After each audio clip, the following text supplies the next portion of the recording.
నమస్తే, welcome to our channel. నేను సిరి. ఏపీలో ప్రభుత్వం మారినా ఇంకా జగన్మోహన్ రెడ్డి హవా నడుస్తున్నట్టు అనిపిస్తుంది. ఎందుకంటే ఫోన్ ట్యాపింగ్ వ్యవహారం పైన ఎన్ని ఫిర్యాదులు అందినా కూడా ఇప్పటివరకు ఎలాంటి విచారణ జరిపించలేదు. సో ఎందుకు జరగలేదు, ఏంటి? సో ఈ అంశాన్ని మనకి వివరించడానికి మనతో పాటు ఉన్నారు ప్రముఖ senior journalist, political analyst CS Rao garu. నమస్కారం సార్. నమస్తే సార్. ఇప్పుడు చూస్తుంటే ఏపీలో ప్రజలు ఎంత ఆశగా అంటే ఈసారి ఖచ్చితంగా ప్రభుత్వం మారాలి, మార్పు రావాలని చెప్పేసి చంద్రబాబు నాయుడు గారిని గెలిపించారు. కానీ ఇంకా కూడా జగన్మోహన్ రెడ్డి గారి హవా నడుస్తుందేమో అనిపిస్తుంది.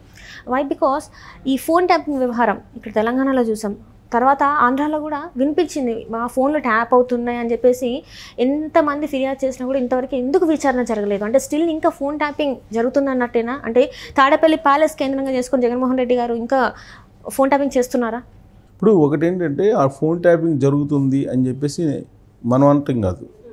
చంద్రబాబు నాయుడు అరెస్ట్ అయినప్పుడు రాజమండ్రి సెంట్రల్ జైల్లో 53 రోజులు ఉన్నప్పుడు ఆయన తరఫున అడ్వకేట్గా ఢిల్లీ నుంచి వచ్చినటువంటి లూత్రా వ్యక్తం చేసినటువంటి అనుమానం ఏంటి?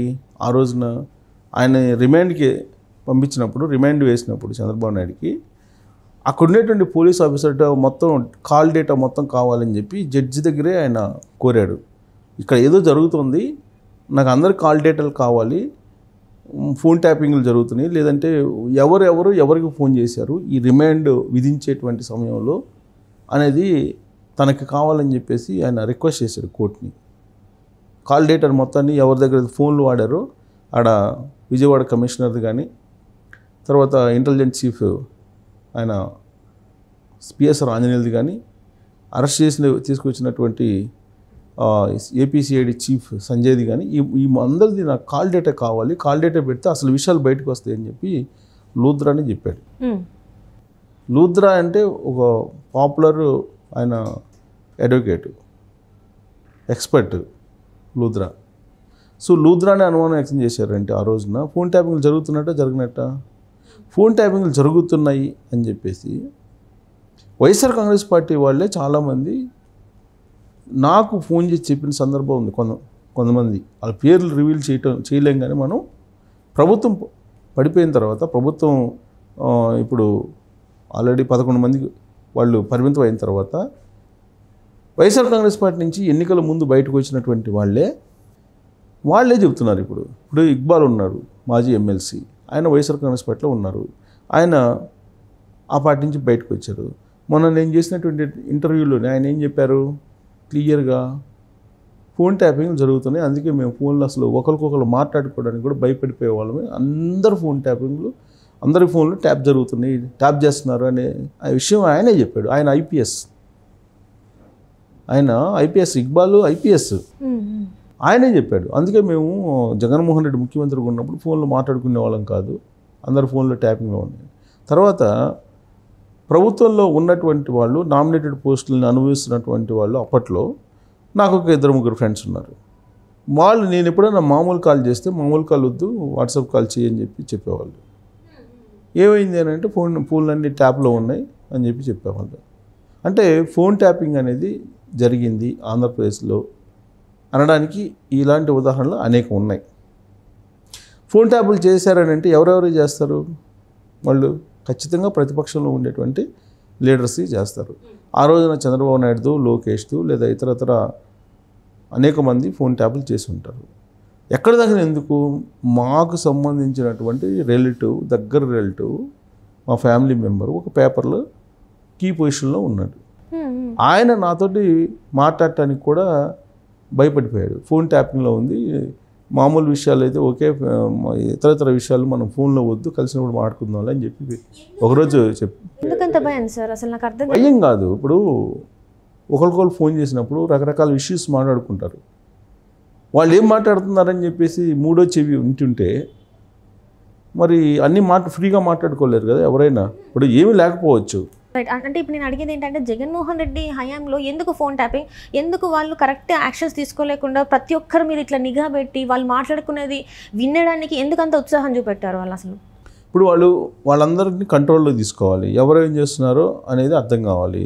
తర్వాత ఒకనొక సమయంలో దాదాపు 40 మంది ఎమ్మెల్యేలు జగన్మోహన్ రెడ్డికి వ్యతిరేకంగా పనిచేస్తున్నారు అనేటువంటి ఒక అభిప్రాయం అప్పట్లో బయటకు వచ్చింది. కొంతమంది అసలు బయటకు వచ్చేసి జగన్మోహన్ రెడ్డిని విమర్శలు కూడా చేశారు సొంత పార్టీలో. రఘురామకృష్ణరాజు ఉన్నారు, మొదటి నుంచి విమర్శిస్తున్నారు, అది వేరే. అలా కాకుండా అనేక మంది ఎమ్మెల్యేలు కూడా బయటకు వచ్చి జగన్మోహన్ రెడ్డి అక్కడ తాడేపల్లిలో ఏం చేస్తున్నాడు ఇలాంటి అంశాలు కూడా అనేక సందర్భాల్లో మాట్లాడుకొని ప్లస్ ఆయన పరిపాలన మీద కూడా డైరెక్ట్గా విమర్శించినటువంటి వాళ్ళు కూడా ఉన్నారు. ఇక నా బయటికి రానికుండా విమర్శించి అసహనంగా ఉండేటువంటి వాళ్ళు ఎంతమంది ఉంటారు? విమర్శించకుండా లేదో భయపడిపోయో లేకపోతే ఇతరతరనో మొహమాటంతో లేదంటే ఇప్పుడు ఎందుకు ప్రభుత్వంలో చాలా స్ట్రాంగ్ ఉంది కదా ఇప్పుడు ఎందుకు మాట్లాడి కూడా ఉపయోగం ఏంటి అని చెప్పేసి చాలామంది లోపలే ఉడికిపోయారు. సో వాళ్ళందరూ ఇప్పుడు చెప్తున్నారు మేము ఫోన్ ట్యాప్లు చేస్తున్నాం అందుకే ఒకరికొకరు మాట్లాడుకున్నటువంటి పని కదా. 2014లో అధికారంలోకి వచ్చిన తర్వాత 2015 నుంచి అదే పనిలో ఉన్నాడు ఆయన. 2015 నుంచి అదే పనిలో ఉండి ఓటుకు నోటు కేసు అన్నాడు. ఆ తర్వాత ఫోన్ ట్యాపింగ్లు అనేక మంది చేశారు. ఇప్పుడు ఆ ఫోన్ ట్యాపింగ్ కేసులో ఇరుక్కున్నారు. ఆ విచారణ ఫైనల్ స్టేజ్కి వచ్చింది. అంటే ఈయన ఇచ్చినటువంటి సలహా మేరకే అక్కడ కూడా ఆయన చేసి ఉంటాడు. సరే ఎంత చేయడానికి ఎక్కడి నుంచి రావాలి పరికరాలు అంటే ఇజ్రాయెల్ నుంచి రావాలి. సో ఇజ్రాయెల్ నుంచి కొన్ని పరికరాలను తీసుకొచ్చి ఆయన తాడేపల్లిలోనే పెట్టి ఆపరేట్ చేశారు అనేది ఒకటి. ఆయన సొంత మీడియా ఏదైతే ఉందో ఆయన సొంత మీడియా ఆఫీసుల్లో పెట్టి కొన్ని జిల్లాల్లో కూడా ఆపరేట్ చేశారు అనేది వాళ్ళ మీద ఉన్నటువంటి మొదటి నుంచి వినిపిస్తున్నటువంటి ఆరోపణలు. ఇప్పుడు తాడేపల్లికి అలాగే ఉండవల్లికి ఎంత దూరం ఉంటుంది? మహా అయితే 4-5 కిలోమీటర్లు ఉంటుంది, అంతకన్నా ఎక్కువ ఉంటుంది. ఇప్పుడు ఈ ఆపరేటర్స్ కూడా ఎన్ని కిలోమీటర్లు లోపల ఫోన్లు ట్యాప్ చేసే కావాలనేది కెపాసిటీ ఉంటుంది. ఆ కెపాసిటీని బట్టి ఆపరేటర్స్ని తీసుకొస్తారు. అంటే నీకు 1 కిలోమీటర్ దూరంలో ఉండే ఫోన్ ట్యాప్ చేయాలా లేదంటే 2 కిలోమీటర్ల దూరం 3 కిలోమీటర్ల దూరంలో ఉండేటువంటి ఫోన్ ట్యాప్ చేయాలా అనేది. ఇప్పుడు చంద్రబాబు నాయుడు ఇంటి దగ్గర ఆ పరికరాలను పెట్టి ఉండరు అని చెప్పి ఎలా అనుకోవాలి అసలు? లేదు తాడేపల్లిలో ఇంతవరకు ఎవరు లోపలికి పోయి అక్కడ ఏముంది అనేది ఎవరు చూడలేదు కదా. కొంతమంది రకరకాలుగా చెప్తున్నారు నేల మాలిగలు ఉన్నాయి, మొత్తం బ్లాక్ మనీ డబ్బు అంతా కూడా అక్కడ పెట్టారు, డంపులు అన్నీ ఉన్నాయి అని చెప్పి కొంతమంది అంటారు. సో ఇలా రకరకాలుగా ఏది చెప్పినా కానీ అక్కడికైతే పోయి చూసిన వాళ్ళు ఎవరు లేరు కదా. అక్కడ మరి ఇజ్రాయెల్ పరికరాలు ఫోన్ ట్యాపింగ్ పెట్టున్నారా లేకపోతే డబ్బులు డంప్ చేసి డంప్స్ ఉన్నాయా, నేలమాలిగల్లో ఏమున్నాయో మనకు తెలియదు. సరే ఈ నేలమాలిగలు ఏమన్నా పెట్టుకునే తర్వాత సంగతి. 7 లక్షల కోట్ల రూపాయలు 2019 నుంచి 2024 ఎన్నికల ముందు వరకు ఆయన దోచుకున్నాడు అనేది రకరకాల విమర్శలు ఆయన మీద ఆరోపణలు వస్తున్నాయి. అసలు ఇప్పుడు ఫోన్ ట్యాపింగ్ గవర్నమెంట్ మారింది, చంద్రబాబు నాయుడు ముఖ్యమంత్రి అయ్యారు, అయినప్పటికీ కూడా ఫోన్ ట్యాపింగ్ ఇంకా జరుగుతుంది అనేటువంటి అనుమానాలు వస్తున్నాయి. ఎక్కడి నుంచి చేస్తున్నారంటే జగన్మోహన్ రెడ్డి బ్యాచ్ కొంతమంది ఉన్నారు, ఆ జగన్మోహన్ రెడ్డి బ్యాచ్ ఈ అక్కడక్కడ కొన్ని ఆపరేటర్స్ని పెట్టి ఫోన్ ట్యాపింగ్ చేస్తున్నారు అనేటువంటిది ఇప్పుడు తాజాగా వినిపిస్తుంది. ఫోన్ ట్యాపింగ్లకు సంబంధించి ఆరోపణలు వచ్చినప్పుడు ఇమీడియట్గా దాన్ని ఎంక్వైరీ చేయాల్సిన బాధ్యత ప్రభుత్వం మీద ఉంది కదా. ఇప్పుడు తెలంగాణలో కొత్త ప్రభుత్వం వచ్చింది, కొత్త ప్రభుత్వం వచ్చి రాగానే ఫోన్ ట్యాపింగ్లు ఎక్కడ చేశారు ఎవరు చేశారు అనేది ఆల్రెడీ ఎంక్వైరీ చేసేసి కొంతమంది ఆఫీసర్స్ని తీసుకెళ్ళి అరెస్ట్ చేసి విచారణ చేస్తున్నారు కదా. ఆంధ్రప్రదేశ్ ప్రభుత్వం ఎందుకు చేయట్లేదు? మరి ఆంధ్రప్రదేశ్ ప్రభుత్వం చేయకపోక ఇప్పుడు ప్రభుత్వాన్నిలో నుంచి అధికారం కోల్పోయిన తర్వాత కూడా కొంతమంది పోలీస్ ఆఫీసర్స్ తెలుగుదేశం పార్టీ వాళ్ళ ఫోన్లో ట్యాప్ చేసేసి వాళ్ళు మా చంద్రబాబు నాయుడు లేదంటే లోకేష్ ఇలాంటి వాళ్ళ మాటలు కూడా వింటున్నారు అనేటువంటి ఇప్పుడు టాక్ కూడా ఇప్పుడు ఆంధ్రప్రదేశ్లో వస్తుంది ప్రభుత్వం మారినప్పటికి కూడా. దానికి కారణం ఏంటంటే జగన్మోహన్ రెడ్డికి సంబంధించినటువంటి టీమ్స్ ఏదైతే ఉన్నాయో స్లీపర్ సెల్స్ కానీ లేదా పోలీసుల్లో ఉండేటువంటి వాళ్ళు కోఆపరేట్ చేస్తున్నారు అనేది ఇప్పటికి కూడా ఉంది. కానిస్టేబుల్ కాదు, హోంగార్డ్ దగ్గర నుంచి ఎస్పీఎల్ దాకా ఆయనకి ఒక పెద్ద నెట్వర్క్ ఉంది. ఆ నెట్వర్క్ని ఏర్పాటు చేస్తున్నాడు. వాళ్ళ ద్వారా ఈయన ఇంకా రివర్స్లో ఫోన్ ట్యాప్ చేస్తున్నారు. ఇప్పటికి కూడా ఫోన్ ట్యాప్ అధికారం పోయిన తర్వాత జనరల్గా అన్ని సర్దేసుకుంటారు. ఇప్పుడు ఇక్కడ అధికారం పోయిన తర్వాత ఇక్కడ ఏం చేశారు, అవన్నీ తీసుకు కాలువలో పడేశారు, ఎక్కడ పడేశారు. ఇప్పుడు మరి అక్కడ ఆపరేటర్స్ ఇంకా ఉన్నాయి అని అంటున్నారు. పక్కనే కదా కృష్ణా నది, దాంట్లో వేసినా ఆశ్చర్యపోవసరం లేదు. బట్ ఇంకా ఉన్నాయి కొన్ని పరికరాలు ఉన్నాయి. తాడేపల్లి లోపలికి వెళ్ళి తాడేపల్లి ప్యాలెస్ని చెక్ చేస్తే తప్ప అసలు అక్కడ ఏమున్నాయి ఏంటి అనేది తెలిసే అవకాశం లేదు అని చెప్పి అంటున్నారు. కాబట్టి ఫోన్ ట్యాపింగ్ మీద విచారణ చేయాలి అన్నట్టు ఆలోచన చంద్రబాబు నాయుడు ప్రభుత్వానికి రాకపోవడం అనేది ఆయన ప్రభుత్వానికి ఇబ్బంది. ఆయన ఉండవల్లిలో ఉంటున్నారు ఇప్పుడు హౌస్లో. ఉండవల్లి హౌస్ చుట్టూరు చెక్ చేసుకోకుండా ఫోన్ ట్యాపింగ్ జరుగుతున్నాయా లేదని చెక్ చేసుకోవాల్సిన అవసరం ఉంది కదా. చెక్ చేయకపోతే కనుక ఇప్పుడు ఇజ్రాయెల్ పరికరాలను అయితే కొనుగోలు చేసిన మాట వాస్తవం అని చెప్పి అప్పట్లో లోద్రానే అనుమానం వ్యక్తం చేశారు. ఆ ఇజ్రాయెల్ పరికరాలు ఇప్పుడు ఎక్కడ ఉన్నాయి, అసలు ఇజ్రాయెల్ నుంచి తీసుకొచ్చినాయి అనేది ముందు బయటకు రావాలి కదా.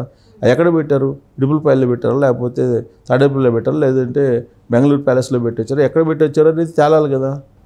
ఇజ్రాయెల్ పరికరాలను తీసుకొచ్చారు అనేది సర్వత్రా వినిపిస్తుంది. దాని మీద ఎంక్వైరీ చేయకపోతే ఉల్టా ఫోన్ ట్యాపింగ్ చేసి ప్రభుత్వాన్ని చికాకులు పెట్టేటువంటి అవకాశం లేకపోలేదు. సో ఇప్పటికైనా చంద్రబాబు నాయుడు ప్రభుత్వం మేలుకోకపోతే కనుక అతి మంచితనానికి పోతే, ఆయన విశాల హృదయం ఉంది, క్షమించే గుణం ఉంది అనుకుందాం. కానీ ప్రత్యర్థిని తేలిక అంచనా వేస్తే ప్రమాదం ఆయనకి, ఆయన ప్రభుత్వానికి. Right right, thank you so much.